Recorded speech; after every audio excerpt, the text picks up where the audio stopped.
शंकराचार्य के सवालों का मिल गया जवाब। मोदी के हाथ है, क्यों जरूरी है राम मंदिर का उद्घाटन। 5 पॉइंट में समझिए। जाति, पद और सियासत पर सवाल उठाने वाले नहीं जानते होंगे राम मंदिर की प्राण प्रतिष्ठा से जुड़ी ये 5 अनोखी बातें। क्या यशोदाबेन को मिला है अयोध्या आने का न्योता? बिना पत्नी मोदी कैसे कर सकते हैं इतना बड़ा अनुष्ठान?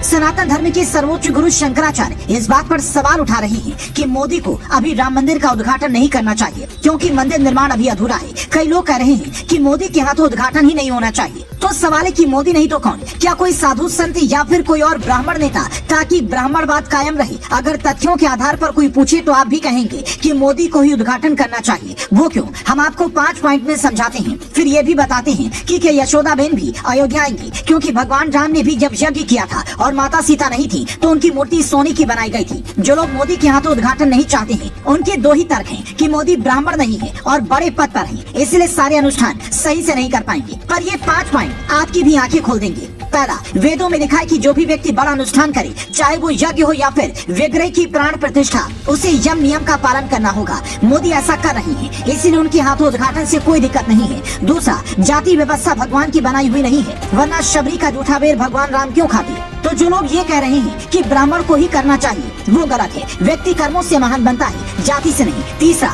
मोदी के हाथों उद्घाटन इसलिए भी जरूरी है ताकि देश दुनिया के दिग्गज ये सीख सकें कि बड़े पद पर रहने के बावजूद भी धर्म को कैसे निभाना है, राजधर्म और धर्म को कैसे साथ लेकर चलना है। चौथा, भगवान राम पूरे देश और दुनिया के पूज्य है। अब देश का सबसे बड़ा पद राष्ट्रपति का है, लेकिन वो संवैधानिक प्रमुख है। ऐसे में पीएम का पद बड़ा है, तो पीएम से भी बड़ा यजमान कौन हो सकता है? पांचवा, मुख्य यजमान अनिल मिश्रा और उनकी पत्नी है। मोदी प्रतीकात्मक यजमान है। ऐसा कहने वालों को मुख्य अर्चक ने साफ कहा कि अफवाह न फैलाएं, यानी साधु संतों ने भी मोदी के हाथों उद्घाटन को सही माना है। अब यहाँ पर एक सवाल ये भी है कि अगर साधु संत सही मान रहे हैं तो फिर चारों शंकराचार्य क्यों सवाल उठा रहे हैं? तो इसकी सच्चाई भी समझ लीजिए। चारों में से 2 शंकराचार्य ने कह दिया है कि हमें कोई दिक्कत नहीं, जब अनुष्ठान शुरू हो गया है तो उस पर बात करने का कोई मतलब नहीं है। जबकि स्वामी निश्चलानंद सरस्वती जो ये कह रहे हैं कि मोदी उद्घाटन करेंगे तो मैं क्या ताली बजाऊंगा, तो उनकी संघ और भाजपा से पुरानी जार है, इसीलिए वो सवाल उठाने को बेकरार है। मतलब सब कुछ पानी की तरह साफ है। अगर कुछ साफ नहीं है तो वो ये कि यशोदाबेन को भी अयोध्या आने का न्योता दिया गया है। शास्त्र ये कहते हैं कि जिस भी व्यक्ति की शादी हो गई हो वो अपनी पत्नी के साथ कोई अनुष्ठान करेगा तो उसे पूरा माना जाएगा। खुद भगवान का नाम भी राधा कृष्ण, सीताराम और गौरी शंकर के रूप में लिया जाता है, तो मोदी फिर अकेले कैसे पूजा कर सकते हैं?